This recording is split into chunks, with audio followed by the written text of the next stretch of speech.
Қазақстанда заң мен тәртіпті нығайту мемлекеттік саясаттың негізгі бағыты. Заң үстемдігі жай ұран емес. Бұл азаматтардың құқығы қорғалатын, әділет салтанат құратын қоғам құрудың алғышарты.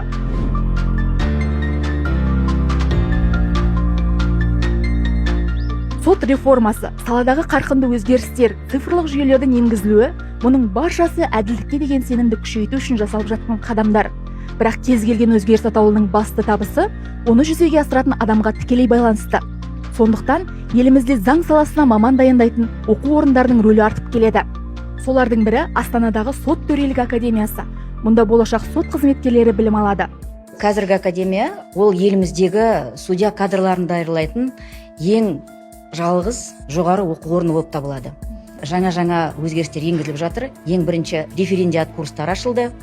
Одан кейін жаңағы әрбір өңірдің судьяларының сұраныстары бойынша жекелендірген курстар ашылды. Алдымыздағы уақытта докторантураны ашу көзделіп отыр. Үміткерлерге қойылатын басты талаптардың бірі жасы 29-дан төмен болмауы керек. Сондай-ақ заң саласында жоғары білім алып, кемінде 5 жыл еңбек өтілі болуы тиіс. Сот келе жатыр, Сот төрелігі тек заңның тілін білумен шектелмейді.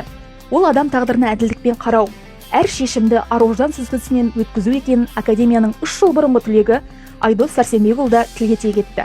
Біз Қазақстанның болашақ жастары, Қазақстанның заң үстемдігін қамтамасыз етуінде, Қазақстанның демократиялық құқықтық мемлекетін одан ары қалыптастырудағы маңызы өте жоғары. Мұнда жақсы білікті мамандармен сол білімді жаңғыртады. Бүгінгі білім алып жатқан жас мамандар ертеңгі сот жүйесінің тірегі. Олардың кәсіби білігі мен адами қасиеті әділдіктің болашақ бейнесін қалыптастырады.